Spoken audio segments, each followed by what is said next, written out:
Good luck. My name is Miles. I'm the writer and director of Under the Lights. And I'm Natalie Metzger. I'm the producer. This is a story that I chose to keep untold. I have epilepsy, which is a very highly stigmatized disease that can also be fatal. And so it felt way too personal and way too sensitive for me to share. Epilepsy very much stole my childhood. I didn't get to be a kid. And so I wasn't sure that I wanted to come out in front of the internet with my story and maybe have it limit my adulthood. And then one day, a boy with epilepsy comes up to me and he tells me that he has never made a friend before. This person was 15 years old. Right now, my community is asking the question, why are people so afraid of us? There are kids that I've met as an advocate who are asking if it's reasonable for them to have dreams. That was a wake-up call moment for me. I became a filmmaker at 15 because I believed in the power of movies to put a person in another person's shoes, and that act builds a better world. It took me 10 years of making movies to finally understand that in putting my feelings first, in hiding my story, I was ignoring the reason I became a filmmaker in the first place. There are 60 million people in the world living with epilepsy who have never seen an authentic, empathetic portrayal of their existence on screen. As a result of that, we live in the dark. We are invisible. The Untold Stories panel has the power to change that today. So I'm Miles. I'm a filmmaker. I do have epilepsy. This is our story. Hi, I'm Miles, and I'm the writer and director of Under the Lights. I'm a filmmaker with epilepsy, and the stakes have never been higher for my community. So today, I'm taking my shot to change that. Under the Lights is the story of 17-year-old Sam, a boy with epilepsy so desperate to feel like a regular kid, he goes to prom knowing that the lights will make him have a seizure, just to feel normal one time. We're invisible. 1 in 26 people have epilepsy. That's a person in every theater. Depression is twice as common with us, and the suicide rate 22% higher. In the film, Sam says, "You know what the worst part of epilepsy is? It's not seizures, it's people. It's not so much seizures that keep us down. It's the ignorance of a world unwilling to include us." The film opens with Sam staring into a flickering streetlight. He's trying to test his brain to see if he'll be safe against lights at prom. And the light wins. It's a modern Rapunzel story. Sam's urge to stay inside, so his house is his tower. He has a long braid of wires that monitors his brain waves, and in his mind, his mother's the witch. He can no longer drive, and his mom starts to treat him like an infant. Sam starts to hide his deepest fears for his future behind a wit that really only he understands. In isolation, he bonds with his math tutor, Molly, and he won't discuss his condition with her because he wants her to clear a path for him to get to prom. While his mom works, she's hired an 11-year-old babysitter who has no trouble revealing his most intimate secrets. Molly has her own secret. Her mother's health is declining, so she'll say that prom's pointless, it's just for kids, and she doesn't have time to be a kid. But deep down, just like Sam, all she wants is to be a kid. But Molly misses the point that Sam needs a friend and not a caretaker. At a pool party, Sam seizes and nearly drowns just trying to fit in. His mother, in fear, puts him on total lockdown, and he screams that the risk is worth it. I just want to be normal. One time. Once.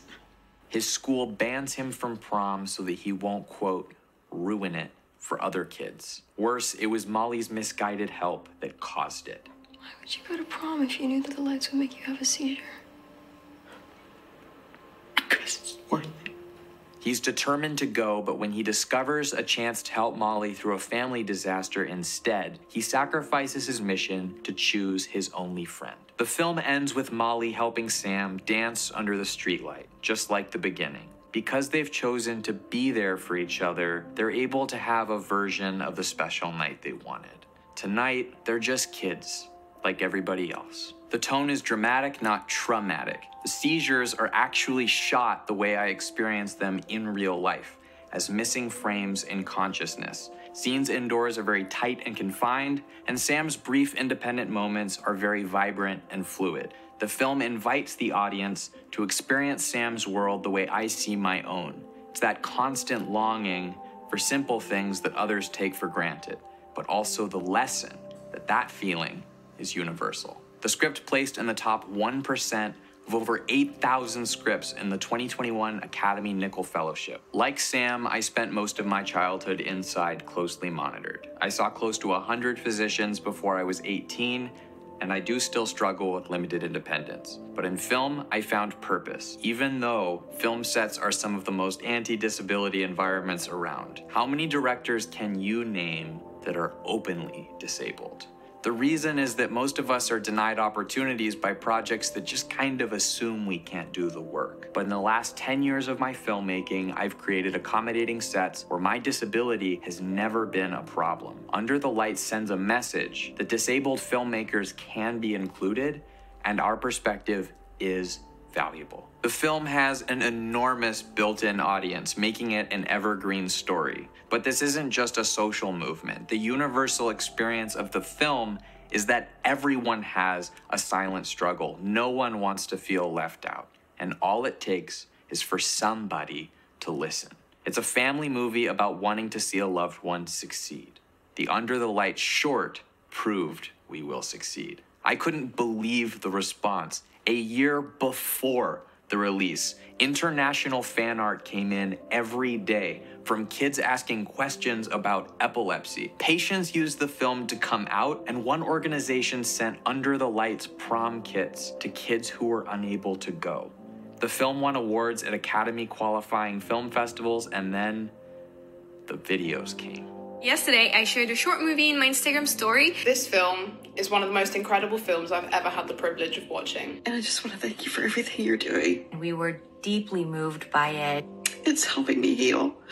If I had had this film when I was, a young kid with epilepsy, it would have been the most important thing in the world to me. I knew from that moment, watching it, that I wasn't alone. If this film had been out when I was 17, it would have changed my life. Real change came from the proof of concept for this feature. So imagine what will happen when we tell the whole story. Hi, my name is Natalie Metzger, and I'm the producer of Under the Lights. I'm also the VP of Production and Development at Vanishing Angle.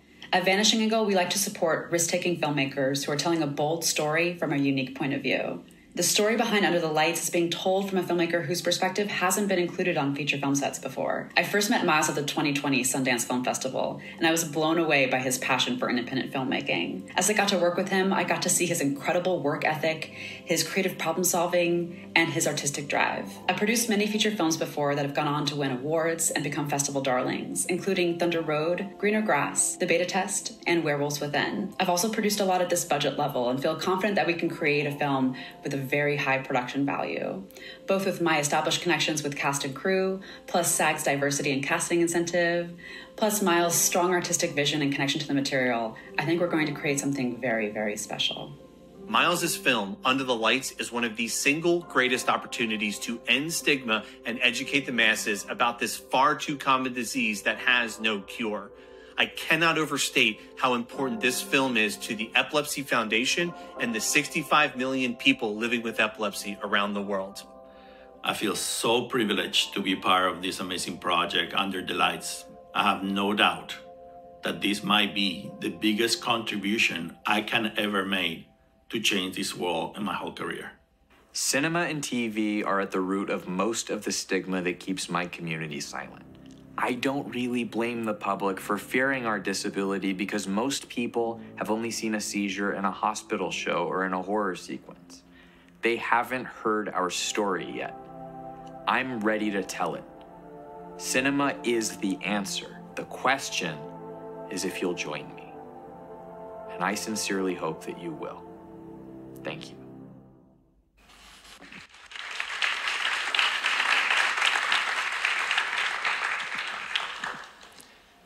There is no cure for epilepsy. I can't treat seizures, but there is medicine for cruelty. It's empathy. Under the Lights creates an experience that shows that we're more than just the seizures that we have. And it does that by meeting people on a common universal ground that we don't have to understand exactly what the person across from us has been through, but we can understand that we have all felt those same feelings. This moment, this conversation is a historic first for my community.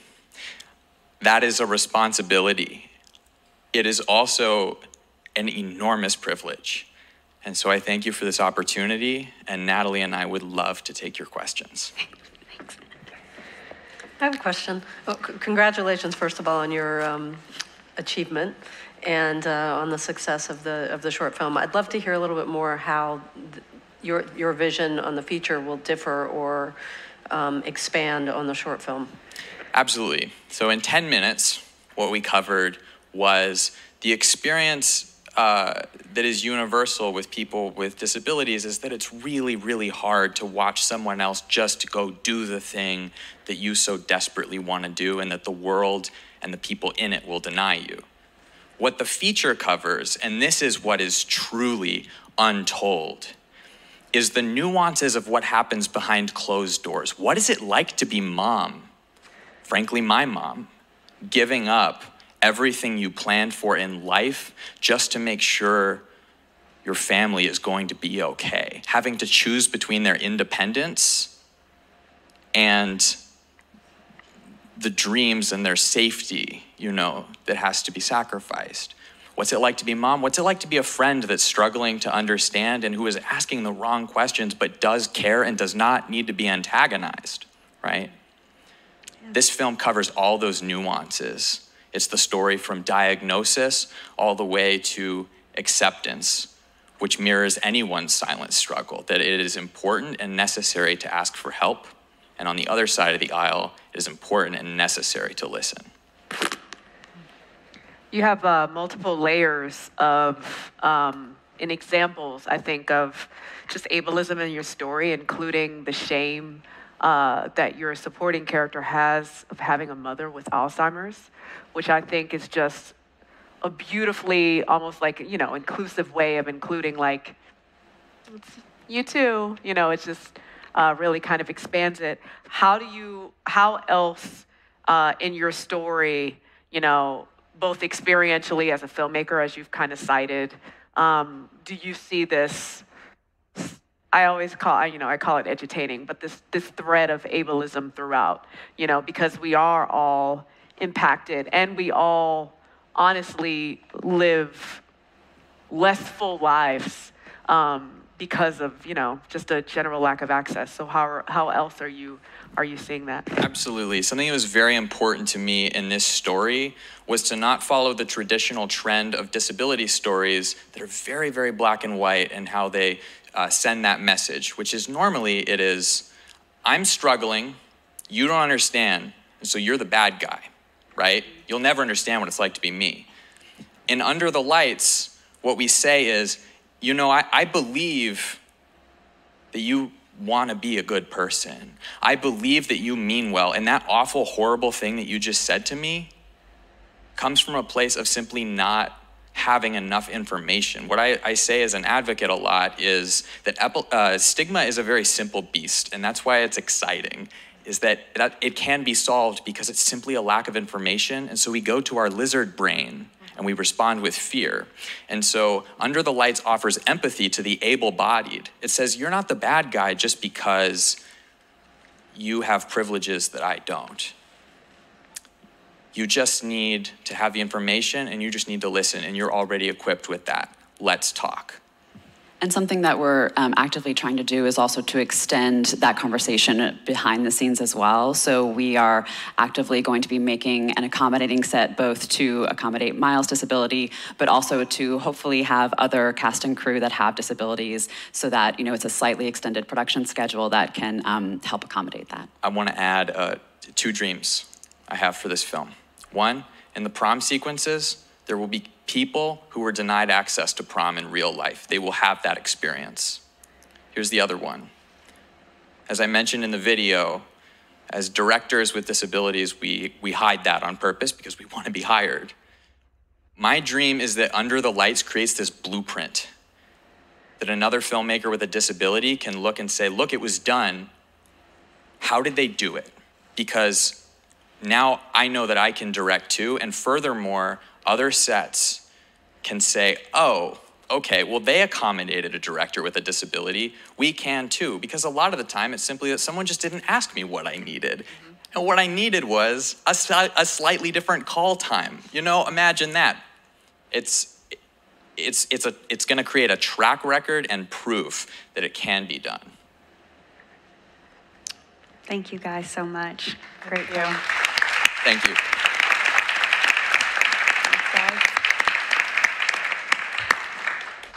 Under the Lights. All right. So, those are our 5 films. This Greenlight Committee is going to greenlight a film. They're going to give someone that we just saw $1 million to get their film made. And these are all very personal stories, as you guys have seen and heard. Things that our Greenlight Committee is going to be thinking about. Can this film that we just saw, one of the pitches, can it be made for $1 million? Is the time now to see this film? Could it be shown in a year at Tribeca Film Festival? Is it largely unseen? Have we, I mean,